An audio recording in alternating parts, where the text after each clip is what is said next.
शंकर जी तो ध्यान में बैठ गए, राम राम राम करने लगे। उनके साथ भगत मंडली आ गई उनकी। अब माता पार्वती गंगा किनारे अकेली बैठ गई। सावधानी से सुनिएगा, बिलपत्र कैसे प्रकट हुआ।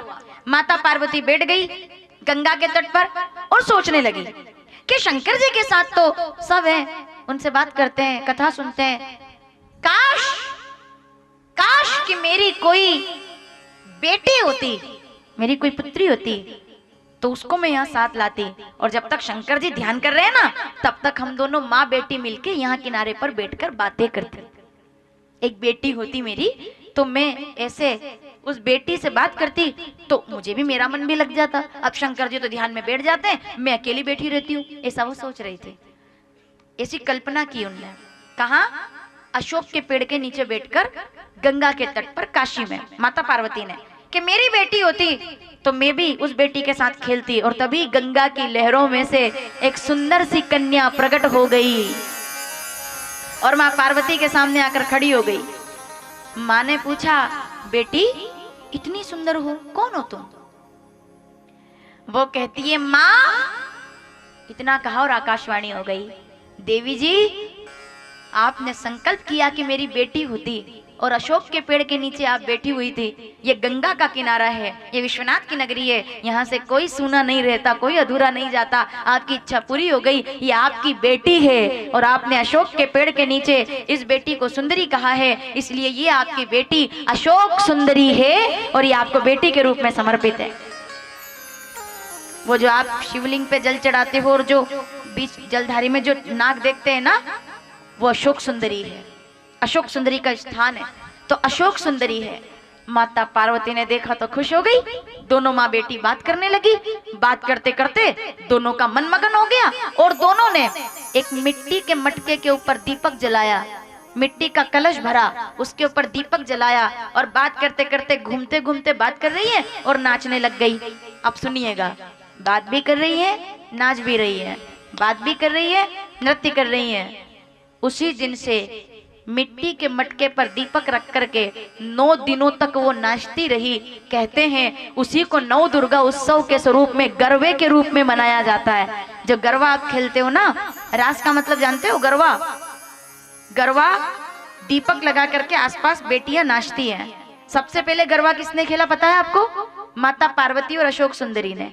जब वो नाचने लगी तो 64 योगिनी भी आ गई और कन्याएं भी आ गई, सब मिलकर के गरबा करने लगी। तो गरबा करते करते माता पार्वती सोच रही है कि कहाँ तो मैं अकेली बैठी थी और कहाँ मेरा पूरा परिवार हो गया। तो आंखों में खुशी के आंसू आ गए। काहे के? खुशी के, बेटी को देख के। मतलब मगन हो, उल्लास, उत्साह में रोई वो। मेरी बेटी को देखकर इतनी खुश हुई कि आंखों से आंसू गिरा। और जब आंसू गिरा तो उसी समय अंकुरण फूट गया, एक पौधे का बिल्व पत्र प्रकट हो गया। बिल्व पत्र जब प्रकट हुआ उसका कारण है, जब दुख में आंसू गिरा तो रुद्राक्ष प्रकट हुआ, खुशी में आंसू गिरा, ठंडा आंसू गिरा। बिल्व पत्र का जो गुण है वो ठंडा होता है। अगर आप बिल वृक्ष के पत्र को पानी के मटके में डाल देते हैं तो वो जल के सारे रोग हर लेता है। अगर किसी को बुखार आ रहा है और आप उसको बिलपत्र ऐसे जैसे पानी की पट्टी रखते हैं ना, ऐसे ओम नमः शिवाय बोलकर बिलपत्र वो रख देंगे उसके सिर पर, तो उसका मस्तक ठंडा हो जाएगा। उष्णता को हरने वाला बिलपत्र है, इसीलिए वो ठंडे आंसू से प्रकट हुआ। जगदम्बा प्रसन्न हो गई, प्रसन्नता के आंसू से बिलपत्र प्रकट हो गया। तो शंकर जी को बिलपत्र प्यारा है, शंकर जी को रुद्राक्ष प्यारा है, भस्म प्यारी है, ओम नमः शिवाय प्यारा है। माता सती ने प्राणों का त्याग कर दिया। इधर दक्ष जी की पत्नी ने प्रार्थना की कि आप उनको जीवित कीजिए भोलेनाथ, कालों के काल तो आप ही हैं। उनको जीवन दान दिया, बकरे का सिर लगाया, अजमुख बना करके यज्ञ पूरा कराया, बकरे का सिर लगाया दक्ष को, तब यज्ञ पूरा हुआ। माता सती ने प्राण त्यागे, पार्वती बनकर के प्रकट हो गई हिमवान के यहाँ। मेना, धन्या, कलावती, ये क्या कहा जाता है, पितरों की बेटियां हैं जो स्वर्ग में निवास करती थी। तीनों देवियां, सावधान माताओं, 3 बेटियां हैं पितरों की, मेना, धन्या, कलावती, पितृ कन्याएं हैं। ये स्वर्ग में निवास करती थी, स्वर्ग के अंदर खेलती थी। एक दिन सनकादिक मुनि आए, सबने उठ करके मुनियों को प्रणाम किया, इन बेटियों ने प्रणाम नहीं किया। आपस में बात कर रही थी, सहेलियां आपस में बात करती रहे तो कुछ भी हो जाए, देखती नहीं इधर उधर, मगन हो जाती है। तो ये भी आपस में बात कर रही थी। तो सनकादिक मुनियों को क्रोध आ गया, बोले हम यहाँ आए, सबने प्रणाम किया, तुम पितृ कन्या होने का अभिमान करती हो, जाओ तुम्हें श्राप देते हैं। माताओं सावधान, श्राप दे दिया सनकादिक मुनियों ने कि तुमने प्रणाम ना किया, हमारा सम्मान नहीं किया, इसलिए तुम सामान्य कन्याओं की भांति 100 वर्षों तक धरती पर जाकर के नारियों के रूप में जन्म लोगी, मतलब तुम सामान्य नारी बनोगी। तीनों ने पैर पकड़ लिए, बोले बाबा जी हमारी तो कोई गलती नहीं, हम तो जानते नहीं थे, हमें याद भी नहीं आप कब आए, हमें क्षमा कर दीजिए। हृदय संतों का द्रवित होता है। उन्होंने कहा ठीक है, माफ करते हैं तुमको। बोले आप? बोले 100 साल तक तुमको सामान्य नारी के रूप में जन्म तो मिलेगा, लेकिन हमारा वरदान है कि तुम्हारे यहाँ धरती पर शक्तियां अवतार लेकर के आएगी, तुम्हारे यहाँ बेटी के रूप में शक्ति प्रकट होगी। तो माता मीना के यहाँ माता पार्वती का प्राकट्य होगा। धन्या बनेगी सुनैना, सुनैना की बेटी बनेगी साक्षात लक्ष्मी माता सीता प्रकट होकर के आएगी, और कलावती वृषभानु की पत्नी बनेगी, और उनके यहाँ बरसाना में साक्षात राधा रानी प्रकट होकर के आएगी। मेना, धन्या, कलावती पितृ कन्याएं हैं। इसीलिए शंकर भगवान को जब हम अपने घर से जल लेकर जाते हैं और शिवलिंग पर चढ़ाते हैं, अपनी पंडेरी से जल लेकर के जाते हैं और चढ़ाते हैं, तो उससे घर के पितृ संतुष्ट होते हैं, और जब पितृ संतुष्ट होते हैं तो परिवार प्रसन्न रहता है। इसीलिए घर की जो पंडेरी है ना, जहाँ पानी, पंडेरी मतलब जानते हो, पानी का मटका रखते हो ना, जहाँ पीने वाला पानी, उसको पंडेरी कहते हैं, और वहाँ पितरों का निवास माना गया है। वहां दीपक लगाने से और वहां से जल भरकर ले जाने से माता पार्वती प्रसन्न होती है, पितृ प्रसन्न होते हैं, क्योंकि पितृ कन्या माता मीना के यहाँ माता पार्वती जन्म लेकर के आई। माता पार्वती का जन्म हुआ तो 6 वर्ष की हुई, नारद जी आ गए, नामकरण कीजिए महाराज जी। तो नारद जी ने नामकरण किया कि सुंदर सुभग सुशील सयानी, नाम उमा अंबिका भवानी, बहुत गुणवान होगी, पतिव्रता होगी, इनका नाम लेकर के कलयुग की नारियां तलवार की धार पर चढ़ जाएंगी, इतना इनका नाम होगा, सब व्रत उपवास इन्हीं से प्रारंभ होंगे। पर एक अवगुण भी है, हमारी बेटी में अवगुण? बोले हाँ अवगुण है। क्या अवगुण है? बोले इनमें नहीं है, इनका होने वाला पति कैसा होगा वो सुनो। बाबा कहते हैं, सुनिएगा पति कैसा होगा। अगुण अमान मातु पितु हीना, उदासीन सब संशय छीना। अगुण अमान माता पिता हीन ऐसे होंगे। तो माता मैना दुखी हो गई कि इससे तो अच्छा है हमारी बेटी कुंवारी रह जाए। नारद जी कहते कुंवारी नहीं रहेगी, अगर शंकर जी के साथ तप कर ले और उनसे विवाह हो जाए, उनके लिए अगर तप करके भोलेनाथ अगर वर के रूप में मिले, तो ये सब अवगुण उनमें गुण बन करके विराजमान है। माता पार्वती तप करने के लिए निकली, अखंड साधना करती है। भोलेनाथ ने कामदेव को भी भस्म कर दिया, तब भी साधना करती रही। साफ मना कर दिया मैं विवाह नहीं करूंगा। लेकिन इधर तारकासुर जिसके उत्पात बढ़ रहे थे, जिसने वरदान ले लिया था कि भोलेनाथ का बेटा मेरा वध करे, देवता सोच रहे थे विवाह कैसे हो, सब तरह से प्रार्थनाएं चल रही थी। आखिर राम जी गए और शंकर जी को मनाया, भोलेनाथ तारकासुर के वध के लिए आपको विवाह करना होगा। शंकर जी मान गए। चलिए भोलेनाथ के विवाह की तरफ आगे बढ़ते हैं। इधर माता पार्वती से विवाह के लिए शंकर जी ने हाँ कर दिया, बोले मैं विवाह के लिए तैयार हूं। सप्तऋषियों को भेजा परीक्षा करने के लिए। सावधान, सप्तऋषियों ने माता पार्वती को तप करते हुए देखा तो कहा देवी जी किनके लिए तप करती हैं आप? बोले मैं तो भोलेनाथ से विवाह करूंगी। सप्तऋषि करते हैं शादी करनी है तो नारायण से करो, हम करवा देंगे, अभी करा देंगे, अभी लगन निकाल देते हैं। अरे देवराज से करवा दें, बड़े बड़े सुंदर सुंदर देवता है हमारे यहाँ। भोलेनाथ तो शमशान के निवासी है, उनसे विवाह करके क्या होगा, वहां तो कोई साधन नहीं है ना। तो माता पार्वती ने एक बात में जवाब खत्म कर दिया, बोले साधन चाहे हो ना हो, शंकर जी की साधना बहुत बड़ी है और मुझे साधन नहीं साधना चाहिए, भोलेनाथ से विवाह करूंगी। सप्तऋषियों ने आकर कहा कन्या आपके योग्य है, विवाह कर लीजिए। शंकर जी ने कहा तो ठीक है, कह दो हिमालय से तैयारी कर ले, मैं आ रहा हूं बारात लेकर। माता पार्वती घर आई और यहाँ आकर के सूचना कर दी भोलेनाथ विवाह के लिए तैयार है। इधर हिमवान ने, अब सोचो आप हिमालय के घर में शादी है, कितनी बड़ी शादी होगी।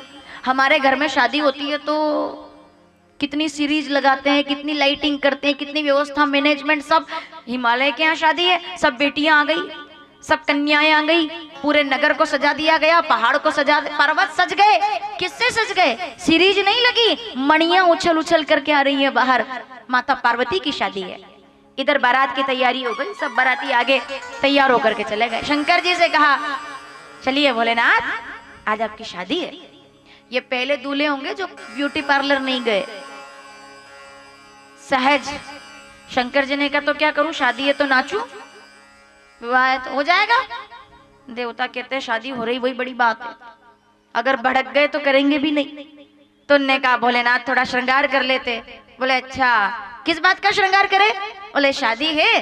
तो देवता आ गए और जितने गण थे ना उनके गण सबको पीछे कर दिया। चलो उठो, अलग उठो, हम सजाएंगे। देखो हम पीताम्बर लेकर आए। एक देवता कहते देखा साफा, देखा साफा, 5 रंग का साफा है, बड़ा सुंदर है, चलो उठो। अब शिव जी के भोले भाले गण पीछे हो गए। उनने कहा ठीक है भाई शादी वाली बात है तो नए नए लोग आकर तैयार करेंगे। शंकर जी ने आंखें खोली, हाँ भाई देवताओं क्या बात है? बोले हम आपके लिए मोती की माला लाए हैं, एक कमल के फूल की माला लाए हैं, एक कौस्तुभ की माला लाए हैं, सुंदर सुंदर मालाएं लाए, पीताम्बर लाए हैं, 5 रंग का साफा लाए हैं, सोने का मोर लाए। मोर का मतलब जानते हो? वो दूल्हा इधर लगाता है ना कोने में, वो बोला है। और बोले माला लाए हैं, अच्छे वाले जूते लाए हैं, और सवारी के लिए एरावत और हमारा उच्च श्रवा घोड़ा दोनों तैयार है, चलो। शंकर जी कहते पहले तो तुम सब देवता पीछे हो जाओ, तुम्हारा ये एक भी सामान मेरे काम का नहीं है, क्योंकि सब उधार का है, किराए का है। तुमको लगता है किराए का सूट पहनकर जाऊंगा मैं शादी करने? मेरे गणों को आगे भेजो। क्या प्यारी चौपाई है, रामचरितमानस बालकांड 99 दोहा पहली चौपाई। बाबा कहते हैं सब देवताओं को पीछे कर दिया, भगा दिया सबको। प्रदर्शन नहीं करना है, दर्शन करना है। पढ़ो आप रामचरितमानस बालकांड 99 दोहा पहली चौपाई। शंकर जी ने कहा, गोस्वामी जी ने कितना सुंदर लिखा इसको, शिवई शंभु गण, मेरे गण मेरा श्रृंगार करेंगे, करई सिंगारा। तो एक देवता ने कहा साफा बांधिए। शंकर जी कहते साफा थोड़ी देर बांधूंगा, थोड़ी देर बाद खुल जाएगा, फालतू का दिखावा करने से क्या मतलब। अच्छा ये तो आप भी जानते हो 50,000 की शेरवानी पहनता है आजकल का दूल्हा शादी। 50,000 तो बहुत कम बताए मैंने बजट के हिसाब से, मतलब मिनिमम बजट में 50,000 की शेरवानी जो जिंदगी में केवल एक बार पहनता है, उसकी तरफ बाद में देखता भी नहीं, वो पूरी जिंदगी अलमारी में एक कोने में रखी रहती है। फिर बोले ये क्या? बोले शादी का सूट है। ऐसे ही शादी का लहंगा जिंदगी भर रखा रहता है पैक होके, वो 2 दिन बाद भी अगर वो बहू से कहो कि ये पहनेगी क्या? बोले बहुत भारी है। कितने का है? बोले 3.5 लाख का, बड़ा भारी है, नहीं पहना जाता। प्रदर्शन, दिखावा।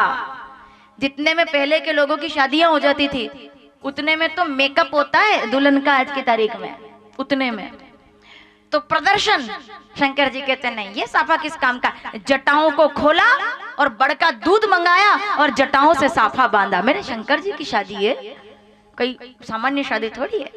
तो एक देवता ने कहा ये सुंदर सा मोर है, मोर सोने का, उसमें से फुद्दी लग रही है सुंदर सी रेशम की फुद्दी।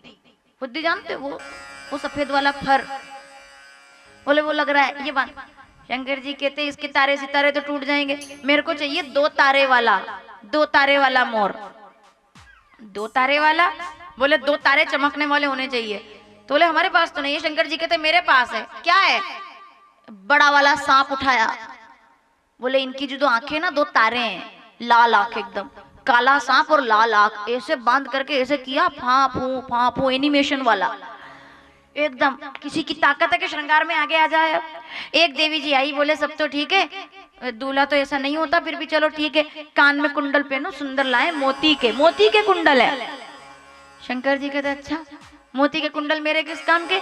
एक लाल बिच्छू, एक काला बिच्छू, ऐसे बिच्छू ऐसे ऐसे कर रहे अंदर। देवियां कहती हो गई शादी। एक देवता है, बोले और तो ठीक है, माला तो फूलों की पहन लो, कमल के फूल की माला लाए, पहन लीजिए। शंकर जी कहते हैं वो फूल ही क्या जो मुरझा जाए, मुंडों की माला पहनेंगे हम।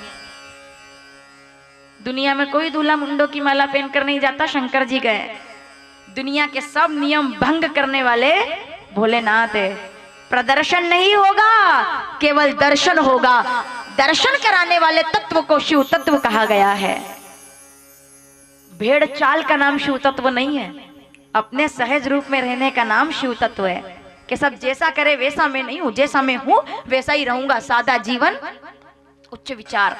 एक देवी जी कहती है पीतांबर तो पहनिए, अच्छा नहीं लगेगा, ऐसे दिगंबर बन के थोड़ी शादियों में जाते हैं, ससुराल है लोग क्या कहेंगे, दूल्हा नग नहीं आ गया, कपड़े नहीं। हाँ तो भोलेनाथ तो दिगंबर रहते हैं कैलाश पर, अब वहां कोई नारियां तो है ही नहीं। जो एक थी देवी जी वो भी चली गई, प्राणों का त्याग कर दिया, अब कोई नहीं रहता कैलाश पे, शिव जी के गण रहते हैं, शंकर जी दिगंबर घूमते हैं नग्न होके। तो एक देवता ने कहा ऐसे अच्छा नहीं लगता, शादी में जाओगे, ससुराल का मामला है, ससुराल में तो प्रेस वाले कपड़े ही पहनने पड़ते हैं, वहां ऐसे जाओगे अच्छा लगेगा। उनने कहा नहीं भैया मुझसे नाटक नहीं होगा, तो क्या करें, बोले एक फ्रॉक बागंबर जैसी फ्रॉक, हाँ तो फ्रॉक ही समझो उसको, लपेट ली बागंबर की तरह। उनने कहा ऊपर, बोले बस इतना बहुत है, इतने में अगर शादी होती है तो ठीक, वरना में तो ये बेटा देवता होने का नहीं, नहीं होती है, होती है। पता नहीं कब दिमाग घूम जाए, मना कर दे भोलेनाथ, भोलेनाथ है वो। एक देवता कहते हैं सब तो आपने अपने मन से कर लिया, लेकिन थोड़ा हमारी बात मानो, दूल्हे को थोड़ा तो पाउडर लगाना पड़ता है, थोड़ा काजल लगाना पड़ता है, थोड़ा पाउडर लगाओ। तो शंकर जी कहते थोड़ा क्यों, पूरा लगाएंगे। देवताओं ने कहा चलो एक बात तो मानी हमारी, लाओ पाउडर। देवता सुंदर फूलों का पाउडर लाए, बोले ये हाँ मैं कोई लड़की हूँ, कोई कन्या हूं मैं, फूलों का पाउडर ना, ये ना। फिर ताजी भस्म, ताजी भस्म भोलेनाथ ने बम बम बम करके जैसे ऐसे डाली ना, थोड़ी देर तक तो दिखे ही नहीं भोलेनाथ, भस्मीभूत हो गए पूरे। देवियां कहती है अब तो निकल लो यहाँ से, चल दो और आगे चल करके नाश्ता वाश्ता कर लो, शादी वादी तो कोई होनी नहीं है। शंकर भगवान सजे हैं विवाह के लिए, भोलेनाथ सजे हैं। उनने कहा चलो भैया अब हम तैयार हैं। कैसे तैयार है, अब समझे आप कैसे चले भोलेनाथ। बागंबर मुंडों की, दूल्हा देखो बागंबर मुंडों की माला, गले में सांप, सिर पर सांप, कंगन सब सांप, बिच्छू और विकराल रूप, आंखें लाल, और बैठ गए। तो उन्होंने कहा कहाँ बैठेंगे, घोड़े पे बैठेंगे कि हाथी पे, बोले दोनों पे नहीं, नंदी बुलाओ। और नंदी पर बैठे भोलेनाथ, और जैसे बैठे हरे हरे। देवताओं ने कहा चलो भाई अपना समाज अलग कर लो, क्योंकि बारात में तो जाना है पर शादी नहीं होनी, क्योंकि ऐसे दूल्हे को कौन अपनी बेटी देगा, रूप तो देखो इनका। तो बारातियों को शादी से लेना देना नहीं होता, उनको तो कचौरी और हलवे से मतलब होता है। उन्होंने कहा शादी होगी जब हो जाएगी, पहले नाश्ता कर लेते हैं। तो देवता लोग आगे आगे चल दिए, जितनी लाइटिंग थी, जितना प्रदर्शन था, सब आगे चला गया। अब शंकर जी रह गए अकेले पीछे, कोई नहीं उनके साथ, दो गण केवल, श्रृंगी और भृंगी। तो गणों ने कहा भोलेनाथ ये क्या बात हुई, बारात तो सब आगे चली गई और हम पीछे रह गए, देखो गाजे बाजे लाइटिंग जनरेटर सब आगे चले गए, हम पीछे रह गए। शंकर जी कहते हैं देवता आगे ले गए ना समाज, हम अपना समाज बुलाएंगे। और जैसे डमरू बजाया, डमरू बजाया तो देश विदेश के भूत पलीत डाकिनी शाकिनी चुड़ैले सब शंकर जी का समाज हा हू करते हुए आए। गणों ने कहा अब आएगा आनंद, अब आई बारात। बारात जल्दी साहब, इधर हिमालय की आवाज आ गई, ढोल बाजे बज रहे हैं, बारात आ गई, चलो बारात देखेंगे, चलो बारात देखेंगे। तो माता मीना ने सुना तो नारद जी महाराज ने कहा देवी जी बारात आ गई है। तो बारात को छत पर चढ़कर देखने का अलग आनंद होता है कि पहले अपन देखें। मीना जी कहती है जल्दी छत पे चलो सब सखियों के साथ, और नारद जी भी। माता मीना कहती है गुरुजी जरा बताइए तो कहाँ है बारात, वो देखो सामने से चली आ रही है। अच्छा अच्छा अच्छा, भोलेनाथ का दर्शन मैंने कभी किया नहीं, आपकी कृपा से आज दर्शन हो जाएगा। कहाँ है भोलेनाथ, कहीं ये जो आगे आगे चले आ रहे हैं सोने का मुकुट लगा के, ओहो क्या बात है, क्या बात है, मेरी बेटी के तो भाग खुल गए। किसको देखा, आगे ही आगे विष्णु भगवान चले आ रहे थे, सबसे आगे विष्णु भगवान हटखेली करते हुए हंसते हुए। तो माता मीना ने उनको देखकर कहा कितना सुंदर दूल्हा है मेरी बेटी का, जमाई जी तो बहुत सुंदर है। नारद जी कहते गलत फहमी में हो आप, ये जमाई जी नहीं है। फिर बोले उनके दोस्त है, ये सखा दोस्त है, मित्र मंडली है। मीना जी कहती है क्या बात है गुरुजी, जिनके दोस्त इतने सुंदर हैं, दोस्त सोने का मुकुट लगा के आ रहे तो फिर उनका तो क्या कहना। उनके ठीक पीछे देवराज इंद्र आ रहे थे। इंद्र को देख करके कहा, क्या बात है गुरुजी, गजब का दूल्हा है। तो गुरु नारद जी कहते दूल्हा नहीं है। फिर बोले उनके यहाँ काम करने वाले लोग हैं, मंत्री मंत्री संतरी वर्कर एम्प्लॉयज, काम करने वाले इतने सुंदर, वो कितने सुंदर होंगे। उनके ठीक पीछे चले आ रहे थे ब्रह्मदेव, ब्रह्मा जी महाराज। माता मीना ने देख के कहा, बोले है तो सुंदर लेकिन थोड़ा सा उम्र लग रही है, थोड़ा तो उम्र एजेड लग रहा है। नारद जी कहते चिंता मत करो, ये उनके घर के बड़े बूढ़े हैं। भोलेनाथ नहीं है। पूरी बारात निकल गई, आगे सब निकल गए। मीना जी कहती है कि केवल बारात आई है कि दूल्हा आया है? दूल्हा कहाँ है? अंधेरा हो गया, कोई नहीं दिखता। नारद जी कहते वो देखो लालटेन की रोशनी में आ रहे हैं, लाइट है बारात में और दूल्हा पीछे। सब पूछे, बोले दूल्हा कहाँ है? तो बाराती बोले पीछे पीछे पीछे पीछे। और यही होता है शादी में, यही होता है ना, बाराती आगे रहते हैं और दूल्हा। काम किसका है? शादी किसकी है? दूल्हे की। आप देखिए अब नियम, शादी किसकी है? दूल्हे की। आगे कौन रहता है? बाराती। जिनमें से आधे की हो गई, जिनकी ऑलरेडी हो चुकी है, आगे आगे आकर तैयार होकर 4 बजे बारात का टाइम है, 2:30-3 बजे बाराती तैयार, दूल्हा 4:45 बजे तैयार होगा। लेकिन बाराती सबसे पहले तैयार। क्यों? क्योंकि आगे नाश्ता करना है, स्वागत में माला इंतजार, काजू बादाम इंतजार कर रहे हैं, तो बाराती पहले तैयार। लेकिन यही कहानी बदल जाती है। अब आप देखिए, जब शादी में जाते हैं तो जिसका काम है वो दूल्हा तो पीछे रहता है और बाराती आगे हो जाते हैं। और जब यही इंसान अपनी आखिरी यात्रा पे जाता है तो कहानी बदल जाती है। बाराती सब पीछे हो जाते हैं और दूल्हा, जिसको अंतिम यात्रा में जाना है शरीर त्यागने के बाद, वो आगे हो जाता है और बाकी सब। अब उसमें कोई आगे नहीं जाता। कोई जाता आगे? कोई नहीं जाता। सब पहले बोलते तुम जाओ, तुम्हारा नंबर आया, अभी हमारा नंबर नहीं। ये दुनिया की हकीकत है। तो शंकर जी पीछे ही पीछे। सब गांव के लोग पूछे, बोले दूल्हा कहाँ? बोले पीछे पीछे पीछे पीछे। लाइटें चली गई, डेकोरेशन आगे निकल गया, डीजे बाजे सब चले गए, दूल्हा नहीं है कहीं। मीना जी पूछती दूल्हा कहाँ है? गुरुजी दूल्हा कहाँ है? बोले वो देखो नंदी पे आ रहे हैं। और जो दूल्हा देखा, तन छार व्याल कपाल भूषण जटिल नगन भयंकर संग भूत प्रेत पिशाच योगिन विकट मुख रजनी चरा।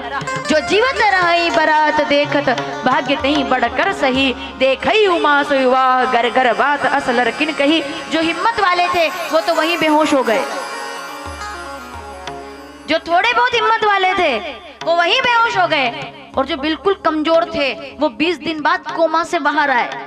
ऐसी बारात आई है। और दौड़े घर जाकर बेहोश होकर के क्या कहते? बोले बारात नहीं आई है, बारात नहीं है, बारात नहीं है। बोले फिर क्या है? बोले यमराज की सेना आई है। कैसे बाराती? कोई मुख हीन विपुल मुख काहू बिनु पद कर कोई। आप सोच के देखो, अभी अगर बारात आ जाए सही में भोलेनाथ की, आप एक ना नजर आओ यहाँ, आप तो आप, हम ना नजर आए यहाँ। कैसे आई है बारात? केवल मस्तक तो है ही नहीं, धड़ी धड़ चल रहा है, बम बम बम करते, और डाकिनी शाकिनी गर्दन हिला हिला के, बाल घुमा घुमा के। अरे बच्चे तो बुखार में तड़प उठे, किसी के 10 सिर, किसी की 20 आंखें, तो किसी के इधर हाथ ही हाथ, इधर से एक हाथ इधर निकल रहा है, एक हाथ इधर निकल, खाऊं खाऊं खाऊं खाऊं ऐसे। कोई बड़ी बड़ी आंखों से किसी को देखता है ऐसे, कोई कूद के कहता है ऐसे, हप करके। घबरा गए लोग, बोले बारात नहीं सेना आई है, भागो। माता मीना ने जैसे भोलेनाथ को देखा तो बेहोश हो गई, और जब होश में आई तो कहा कि इस दुनिया में नारद जी से बड़ा और कोई दुश्मन नहीं है, मेरा बसा हुआ घर बिगाड़ दिया। अगर मुझे पता होता कि ऐसे गए भोलेनाथ, ऐसे कोई बारात होती है, अरे बारात को जाने दो, दूल्हा मुंडों की माला, मेरी बच्ची डर जाएगी।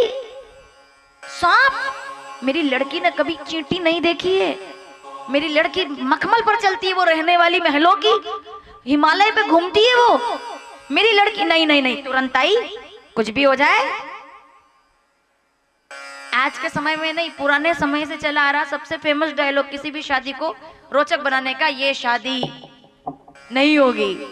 मूवी में नहीं, सबसे पहले वहीं से शुरुआत हुई, ये शादी। ऐसी कौन सी शादी है मुझे बता दो आप जिसमें ऐसा ना हुआ हो। राम जी ने धनुष भंग किया, परशुराम जी आ गए, ये शादी नहीं होगी, तो मनाए। कन्हैया विवाह करने गए माता रुक्मणी से, तो रुक्मी आ गया, ये शादी नहीं होगी, हो ही नहीं सकती। इधर गणेश जी शादी करने गए रिद्धि सिद्धि से, तो उधर वो तुलसी कहती है ये शादी नहीं होने दूंगी, मुझसे शादी नहीं की, मैं नहीं होने दूंगी। तो ये सब चला आ रहा है शुरू से। तो शंकर भगवान को देखकर माता मीना कहती है, बेटा पार्वती उठो, मंडप में से उठा लाई और कमरे में आकर दरवाजा लगा दिया। माता पार्वती मौन, कुछ नहीं बोली, वो जानती है सब क्या हुआ है। जिस तरह से गई थी ना आप दूल्हे को देखने माता मेरी, उस हिसाब से मैं जानती हूँ क्या होना था, क्योंकि ये तो जानती थी भोलेनाथ को। तो माता मीना ने गोद में बिठाकर पल्ले में समेट लिया, बेटा मुझसे बहुत बड़ी गलती हो गई कि हमने तुमको तप करने भेज दिया। उनके लिए तप किया तुमने, कपड़े पहनने का कोई ढंग नहीं, कपड़े है ही नहीं।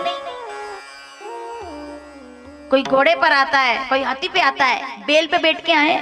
नहीं नहीं बेटा नहीं, तू चिंता मत कर, क्या होगा, बदनामी होगी ना, होने दे, मैं तेरे सहित। क्या कहती है माता मीना, कसकीन बरु बोरा बिधि जई तुम्हें सुंदरता दई, जो फल चहई सुर तरई सो बरबस बबू रही ला गई, तुम सहित गिरते गिरो, आत्महत्या कर लूंगी मैं। पावक जरो जल निधि मां परो, घर जाई अपजस होई, जग जीवत विवाह न हो करो। बेटा चाहे आत्महत्या कर लूंगी लेकिन तेरी शादी तो नहीं करवाऊंगी उनसे। वो कोई देख तो तू कौन है जरा, नहीं नहीं शादी नहीं होगी। माता पार्वती मुस्कुरा रही है कि शादी हो ना हो मैं तो सदा सदा से उन्हीं की हूँ, पर कुछ बोली नहीं। माता पार्वती को समझा रही थी, तभी नारद जी आ गए। क्या हुआ देवी जी, बारात आ गई, दरवाजे पर दूल्हा खड़ा है, तैयारी, आरती करो। माता मीना कहती है अभी तो आप चली जाओ यहाँ से, ऐसा ना हो मैं आपको कोई श्राप दे दूं। मैं माँ हूँ, मेरा दिल तड़प रहा है, रो रही हूँ मैं, मेरा घर उजाड़ दिया आपने। अरे अच्छा होता कि उसी दिन मना कर देते कि तुम्हारी लड़की की शादी होगी नहीं, ये क्या किया, ऐसा दूल्हा होता है। नारद जी कहते मैया सतिकीन सिय कर वेश तई अपराध शंकर पर हरि हर बिरह जाई बहोरी पितु के यज्ञ जोगा नल जरी, अब जन्मी तुम रे भवन निज पति लाग दारुण तप किया, अस जानी संशय तजौ गिरजा सर्वदा शंकर प्रिया। ये जो आपकी गोदी में बैठी हैं ये कोई नारी नहीं है, केवल जगदम्बा है, अम्बा है, भगवती है, सदा सदा से शंकर प्रिया है। कन्या दान करके अपना धर्म निभाओ और माता पार्वती को भोलेनाथ के समर्पित कर दो, ये इनका भाग्य है। वो शंकर जी है, ये जगदम्बा है। ज्ञान चक्षु खुले, माता मीना थोड़ा थोड़ा 80% अभी, फिर भी 20% रह गया था, 80% संतुष्ट हुई कि चलो ठीक है चलती हूँ मैं आरती करने के लिए। तो सोने की थाली सजाई, मणिया की कटोरियां लगाई और विचार करने लगी कि स्वागत तो करूंगी लेकिन इशारे इशारे में जमाई जी को बता दूंगी कि मेरी बेटी कितने बड़े घर की है कि हमारे यहाँ दूल्हे की आरती भी सोने की थाली से होती है। सुनना, प्रदर्शन करने गई, माताओं समझ में आ रहा है, प्रदर्शन करने गई। बोले हमारे यहाँ बोल के थोड़ी बताऊंगी कितने बड़े घर की बेटी है, फिर सोने की थाली से आरती करूंगी, मणियों की कटोरी में कंकु चावल रखूंगी और बताऊंगी कितने बड़े घर की बेटी पार्वती है। माता मीना सोचकर आरती की थाली लेकर गई। शंकर जी ने मस्तक आगे किया और जैसे तिलक लगाने के लिए अंगूठा ऐसे बढ़ाया, सोने की थाली छूट करके गिर गई, कटोरियां बिखर गई। नारद जी ने कहा क्या हुआ देवी जी? माता मीना की आंखों में आंसू आ गए कि गुरुजी मैं तो सोने की थाली लाई थी ये सोचकर कि तिलक लगाऊंगी तो इनको लगेगा कि सोने की थाली वाला मेरा ससुराल है, मतलब मेरे ससुराल कितने पैसे वाले हैं। लेकिन जैसे ही मैंने तिलक लगाने के लिए सिर पर देखा तो क्या देखती हूँ कि जिस चंद्रमा को हम दूर से देखते थे आज तक, जिसको कोई छू नहीं सकता, वो चंद्रमा को अपने सिर पर लगा करके जो सामने खड़े हुए, उनके सामने सोने की थाली का क्या मूल्य हो सकता है। भोलेनाथ की महिमा कितनी विशाल है। आया समझ में आपको? आओ महिमा गाएं भोलेनाथ की, भक्ति में खो जाएं भोलेनाथ की। सिर पर तेज है, अंग बभूति, गले सरपन की माला, माथे गंगा, जटा में गंगा, माथे चंद्रमा, शिव का रूप निराला। माता मीना देखकर कांप गई। बोले उनके सामने सोने की थाली का क्या मूल्य है जो सिर पर चंद्रमा और माथे पर गंगा लेकर घूमता है। आहा, बड़े घर की बेटी कैलाश पर नहीं जा रही, हमारी बेटी बड़े घर में जा रही है। आज मुझे पता चल गया शंकर भगवान कितने बड़े हैं। बड़े बड़ाई ना करे, बड़े ना बोले बोल। जो बड़ा है वो बड़ा ही रहेगा, जो बड़ा है वो बड़ा ही रहेगा। शंकर जी आए, बारात आई, स्वागत हुआ, कन्यादान हुआ, फेरे हुए और माता पार्वती का विवाह शंकर भगवान के साथ संपन्न हुआ। माता पार्वती और भोलेनाथ एक स्वरूप हो गए। बोलिए शंकर भगवान के। इधर लोग जय जयकार करने लगे और बारात जब विदा होने लगी तो लोग देख रहे हैं कैसी बारात है भोलेनाथ की। आइए हम भी प्रणाम करते हैं शंकर भगवान को। हर हर, आओ महिमा गाएं भोलेनाथ की। शंकर जी जब लेकर के चले माता पार्वती को कैलाश पर, लोग महिमा गा रहे हैं। आइए हम भी प्रार्थना करते हैं। आओ महिमा गाएं भोलेनाथ की, भक्ति में खो जाए भोलेनाथ की। आओ महिमा गाएं भोलेनाथ की, भक्ति में खो जाए भोलेनाथ की। भोलेनाथ की जय, शंभुनाथ की जय, दीनानाथ की जय, भोलेनाथ की जय। आओ महिमा गाएं भोलेनाथ की, भक्ति में खो जाए भोलेनाथ की।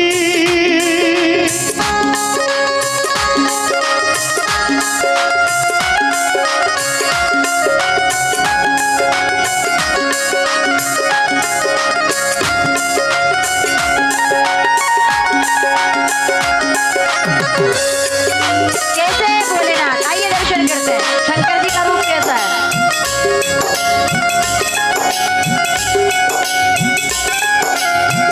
मुख पर तेज है अंग बबूती, गले निर्मल की माला।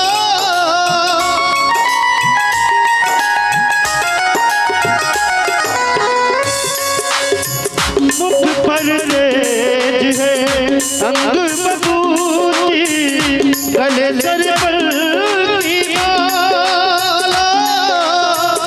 माथे चंद्रमा, जटा में गंगा, शिव का रूप निराला।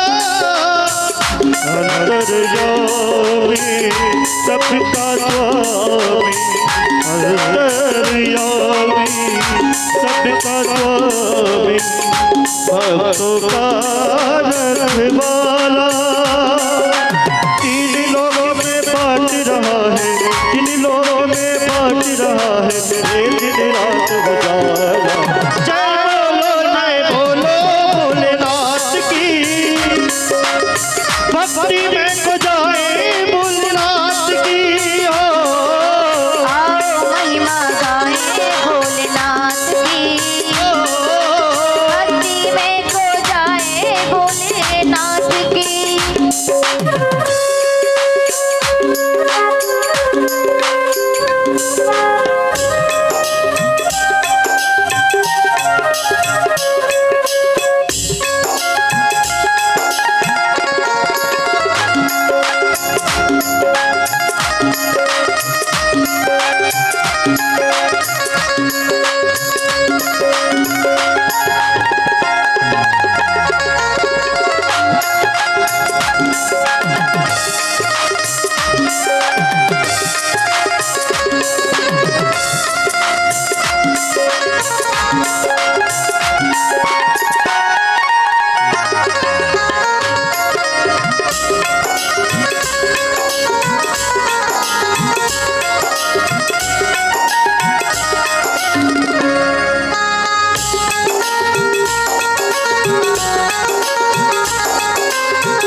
तरन में जरूर जब भोले शंकर आए,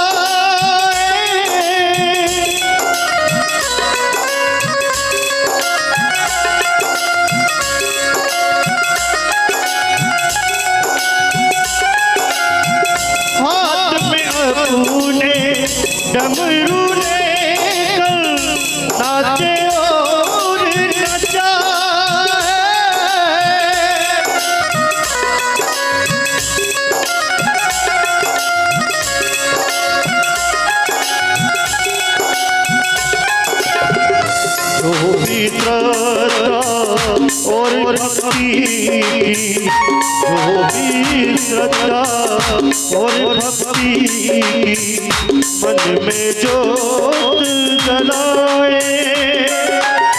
मेरा भोला शंकर उस पर, मेरा भोला शंकर उस पर अपना प्यार लुटाए। जय बोलो नाथ की, भक्ति में खो जाए दीनानाथ की।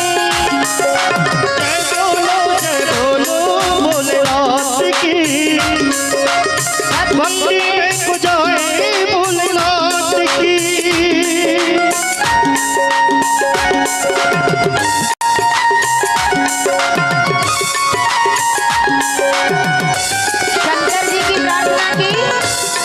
लेकिन भोलेनाथ अब तक अकेले थे, अब अकेले नहीं है, अब जगदम्बा भी उनके साथ है। तो आइए भवानी को प्रणाम करते हैं। जगदम्बे मात की, भाव से जय माता दी, जोर से बोलो, प्रेम से बोलो।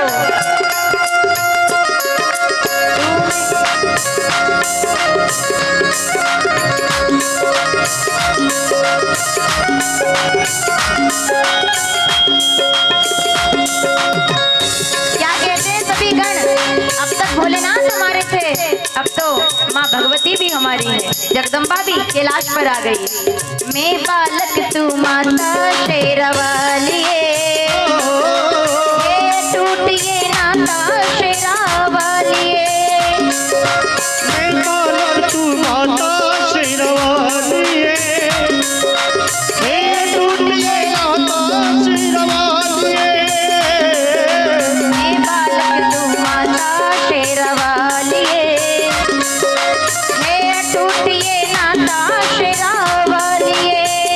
ओ शेरवालिए माँ, पहाड़वालिए माँ, लखवालिए माँ, शेरवालिए माँ। मैं बालक तू माता शेरवालिए, हे टूटिए नाता शेरवालिए। हर हर महादेव। आइए, शिव जी के गण नृत्य कर रहे हैं भोलेनाथ के दरबार में, कैलाश पर आकर भोलेनाथ की विवाह में।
महिमा गाएं भोलेनाथ की, भक्ति में खो